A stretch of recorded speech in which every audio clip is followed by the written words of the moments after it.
zaman sekarang. Tapi sebelum aku ngedatengin narasumber saat ini, aku mau perkenalin dulu.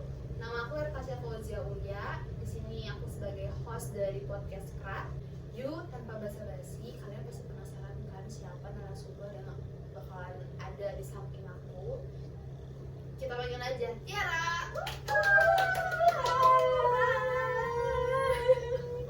Aduh, agak deg-degan lihat podcastnya tiba-tiba. Iya kan, langsung didor gitu. Nah, ini narasumber yang aku pilih dari sekian banyak orang karena dia tuh menginspirasi anak muda zaman sekarang. Karena dia tuh selama kuliah semester berapa ya kamu tuh? Aku tuh mulai kerja tuh semester 6. Semester 6 ya, pas Semester waktu 6, PKL kan. Covid, iya.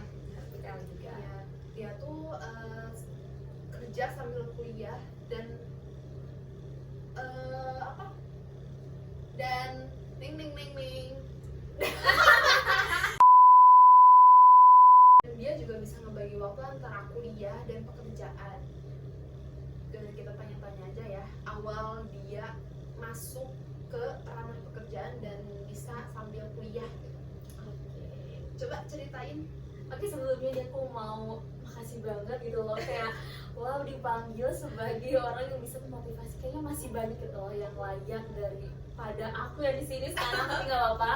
Aku bakalan jabarin ya, mungkin bisa memberikan sedikit gitu buat sahabat apa tadi? Sahabat Krat, Sahabat kreativitas dan atraktif. Wow, udah keren nih namanya ya.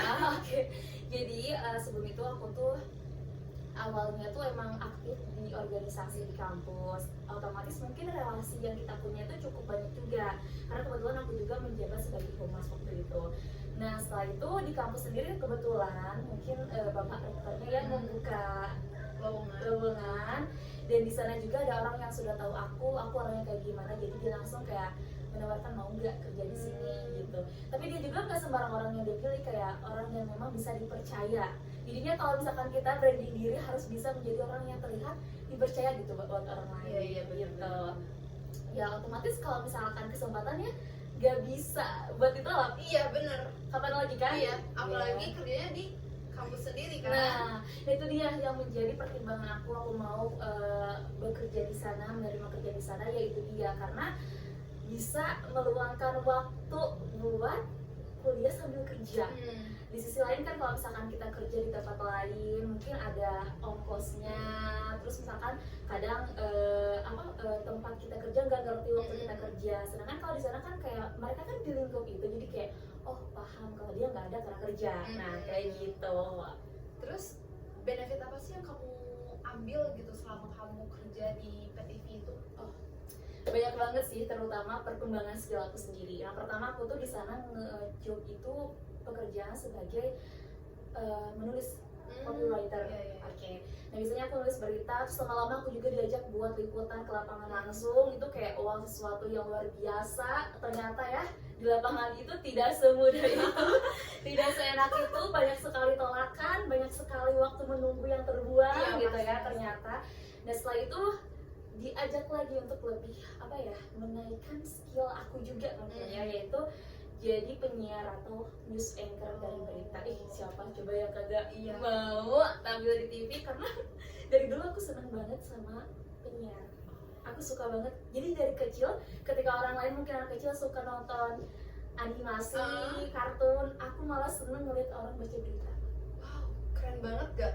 Jadi kadang kayak mikirnya aku mungkin manifesting mungkin ya enggak sih sama sekarang. Padahal itu kayak ya aku bisa nggak ya kayak gitu, aku bisa nggak ya kayak gitu. Oh ternyata tapi akhirnya kata-katanya bisa kan kayak gitu terwujud.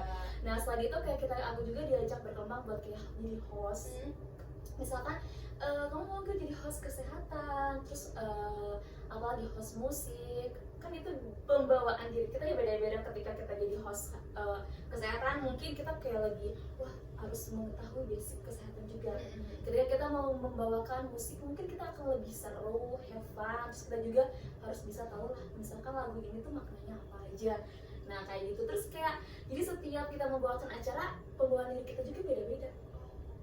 harus menyesuaikan dengan acara yang kita. Nah itu juga sebuah challenge sih buat aku, kayak wow gitu, kayak harus berubah diri nih, padahal diri aku tuh bukan yang itu gitu. Tapi banyak ya pelajaran yang bisa kamu ambil. Iya betul juga. Setelah itu malah yang hal itu membuat aku merembet juga, jadi dipilih buat jadi media kampus, talent media kampus. Oke. Kayak dan selain itu kesempatan yang aku punya juga ya Kak, sekarang itu aku bisa dipilih menjadi talent dari media kampus. Jadi secara tidak sengaja rektor udah kenal aku, kayak ya udah so kamu menjadi talent media kampus. Kan kayak waduh gitu ya, tampil di media kampus, kayak seneng banget nih, itu kayak wow, walaupun mungkin udah banyak orang tahu gitu. Seenggaknya mereka pernah lihat muka aku aja gitu, itu aku udah seneng. Tapi aku sempet lihat muka kamu sih kayak di browser kayak pendaftaran kan kayak gitu. Itu kayak sebenarnya itu juga keinginan aku waktu masih kecil. Aku dari zaman SD pas mau masuk SMP ngeliat brosur SMP, aku selalu bilang kayak gini, kok bisa ya orang masuk ke brosur? Kok bisa ya, apakah dia karena cantik, apakah dia karena berprestasi, apakah dia karena apa, bla bla. Itu anak SD berpikir seperti itu. Keren banget, sahabat Krat, sumpah. Terus kayak ternyata ya bener, aku tuh kayak oh ternyata sekarang itu ya memang mungkin ya kesempatan aja kali ya, orang lain juga mungkin ya pinter iya, mungkin cantik iya, tapi mungkin kalau nggak dikasih kesempatan ya nggak bakal kayak gitu. Iya benar. Ya nggak sih, kayak kesempatan dan juga keberuntungan sih. Keren banget, sumpah. Dan jangan lupa guys, kayak itu kayak misalkan segala sesuatu selalu berdoa gitu, mendoakan buat diri sendiri, jadi jangan berprasangka buruk. Manifesting ya. Manifesting itu aku selalu Bener nyata ya berarti manifesting tuh. Iya, dan aku ternyata nggak secara tidak sadar menerapkan itu dari aku zaman kecil. Bener-bener banget. Dan sekarang baru populernya sekarang kan, misalkan ini sebutnya ini disebutnya itu, kayak gitu sih. Sumpah keren banget, sahabat Kak. Inspirasi banget kan. Terus selama di PTV itu kan kamu sambil kuliah tuh. Itu termasuk ini kan semester akhir tuh. Betul. Gimana cara membagi waktu antara kuliah dan pekerjaan? Oke. Sebenarnya waktu itu tuh kayak bikin aku kesel juga ya, kayak kenapa ya dari semester 1 yang waktu kita masih gak begitu banyak tugas, susah banget dapetin pekerjaan. Nah, tapi ya mau gimana lagi ya, mungkin emang rezekinya di semester akhir, ya udah jalanin aja lah. Penting ada gitu kan. Iya, tapi ya itu banyak tantangan banget di saat banyak tugas, pekerjaan juga ada, dimana kita ketahui bertanggung jawabkan loh gitu, kayak gak bisa loh kamu ngambil pekerjaan tapi kamu gak bisa bertanggung jawab pada posisi kamu. Jadi sebenarnya kalau misalkan sahabat krat, kalau misalkan mau bekerja nanti sambil kuliah sambil bekerja, mungkin dipertimbangkan lebih dahulu. Adakah kesiapan kalian dalam membagi waktu, kesiapan kalian bertanggung jawab dengan tugas-tugas kalian di kuliah kayak gimana, kelompok kalian kayak gimana, organisasi kalian kayak gimana, terus misalkan tugas kalian di pekerjaan kayak gimana. Jangan sampai kalian memilih salah satu gitu, kayak mengabaikan. Kadang orang misalkan udah fokus kerja, dia malah kuliahnya mungkin agak goyang gitu kayak gimana. Jangan sampai juga kayak gitu, karena kayak gitu juga rugi juga, karena tujuan kita kan ingin menyelesaikan pendidikan gitu, mengisi waktu kosongnya itu dengan bekerja. Nah kayak biasanya, tapi ya Kak, aku pikir-pikir nih, aku waktu itu bekerja sambil kuliah. Biasanya nih, pas aku nggak kerja, aku ngerjain tugas tuh selalu di akhir. Tapi semenjak kerja, aku mengerjakan tugasnya di mana ngerasa ada waktu aku cepet-cepet ngerjain tugas. Karena kadang kayak ada dorongan kayak gitu loh, kayak tanpa disadari gitu, bawah sadar kita teh ngajak manage waktu sendiri. Kayak gitu. Jadi kadang kalau misalkan aku juga lagi kumpul sama teman-teman, kalian belum beres sih, kalian ngapain aja gitu. Padahal dulu deadline ya, kayak gitu, kalian ngapain aja siang malam, misalkan kan siang gak ada tugas, kalian ngapain aja, sedangkan misalkan aku kerja, aku udah beres gitu. Kadang kayak gitu juga, ternyata itu dia bawah sadar kita juga akan manage waktu sendiri kalau kita sadar gitu. Bener-bener memotivasi banget kan untuk para remaja, apalagi mahasiswa yang sedang saat ini kayak kuliah sambil bekerja gitu. Terus aku mau minta motivasi buat anak-anak zaman sekarang, apalagi buat mahasiswa yang sedang kuliah terus sambil kerja. apa yang harus mereka siapin gitu? Wow. Berat nih. Karena kebetulan gue juga fresh graduate ya, jadi kayak wow, emang sih banyak sih yang harus kita persiapkan. Banyak sekali sebenarnya, tapi yang harus kalian pikirkan adalah diri kalian sendiri. Jangan sampai kayak kalian, aku mah gimana nanti aja, oh jangan. Yang kayak gitu kadang ribet ya. Aku mah selain kalian memaksimalkan kesempatan yang datang, kalian juga harus mencari kesempatan. Kan kesempatan nggak bisa datang, nggak datang sendiri juga, karena kita harus mencari kesempatan itu sendiri. Karena kalau misalkan ya, kita lihatlah sekarang pengangguran memang banyak ya, gitu loh. Kita habis kuliah pasti pengen cepat kerja, kecuali kita punya banyak duit bikin usaha gitu kan. Tapi kalau misalkan kita emang mau mencari duit, uang gitu ya, pekerjaan, ya mau gak mau mungkin ya kita juga dari sekarang harus mempersiapkan dari mulai ya telat sih sebenarnya ya kalau misalkan kita menjaga nilai kita dengan baik. Iya sih. Ya seenggaknya kalian punya skill lah yang memang kalian bisa perlihatkan, perjualkan. Karena ini lagi ya diasah lagi lah. Diasah lagi. Terus kalian mungkin sekarang yang lagi magang, nah mungkin boleh dong deketin mungkin atasannya. Bukan berarti maksudnya bukan centil itu, maksudnya kayak memperlihatkan bahwa kalian tuh wah saya tuh bisa loh pak gitu nah. Jadi kayak wah ini anak kayaknya bisa nih kalau misalkan udah lulus ditarik gitu kan, kapan lagi. Itu juga kesempatan kalian sekarang sih yang lagi magang. Terus juga apalagi ya relasi sih. Relasi penting banget sih ya. Mungkin buat kalian-kalian yang introvert, orang bilang ya mau gak mau kalian harus sudah mulai bersosialisasi lah. Kayak kita tuh menemukan pekerjaan atau rezeki itu ya dari orang lain juga. Kadang kayak dari omongan ke omongan, kayak wah aku kenal kamu nih, kamu orangnya kayak gini. Nah orang lain tuh pasti bakalan ngasih kesempatan ke kita juga kayak gitu. Apalagi ya selain itu banyak ya. Banyak kali ya, mungkin persiapannya ya tergantung diri kalian aja. Kalian mau kayak gimana ke depannya, ya kalian persiapkan dari sekarang aja kayak gitu.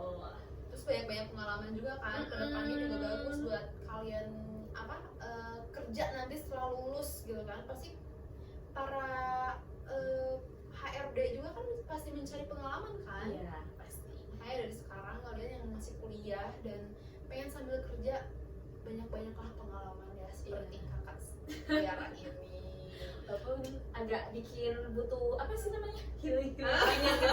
Tapi nggak apa-apa, daripada nanti kita pusingnya pas lulus kuliah, aduh jangan. Susah nyari kerja kan.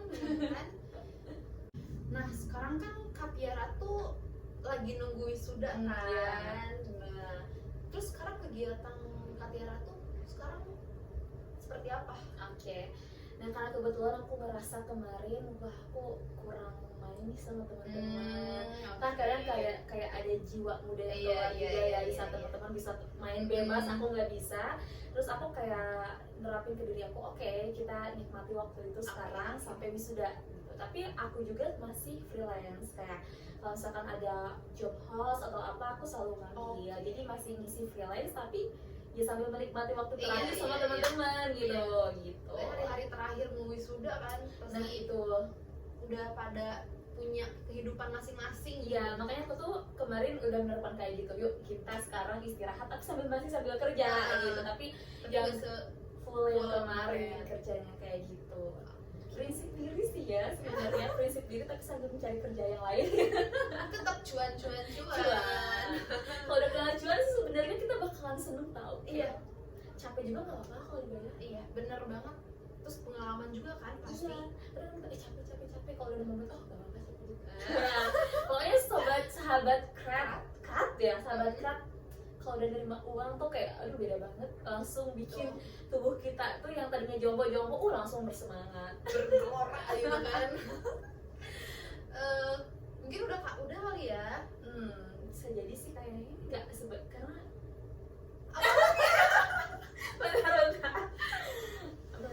Oke deh sahabat krat, sekarang kita udah di penghujung acara karena kita juga udah lumayan lama ya ngobrol-ngobrol. Iya. Kok kata orang Sunda sih ngalir kidul. Tapi nggak apa-apa. Aku juga lagi banyak belajar dari Kak Tiara ini ya. Kasih banyak ya Kak Tiara udah menyempatkan hadir di podcast aku. Malah aku tuh yang seneng gitu loh bisa mungkin nanti dilihat sama teman-teman yang lain, apalagi yang terinspirasi wah nunggu. Nanti masuk YouTube kok. Nanti langsung ditonton ya. Jangan lupa Jangan nih. lupa nih ya buat sahabat Krat. Oke deh sahabat Krat, podcast hari ini aku dengan Katiara yang menginspirasi para remaja mahasiswa yang sedang kuliah dan sedang bekerja. Semoga kalian terinspirasi ya oleh Kak Tiara ini. Oke, aku Ertasya. Saya pamit undur diri dari podcast Krat, kreatif dan atraktif. Sampai bertemu lagi di podcast-podcast selanjutnya.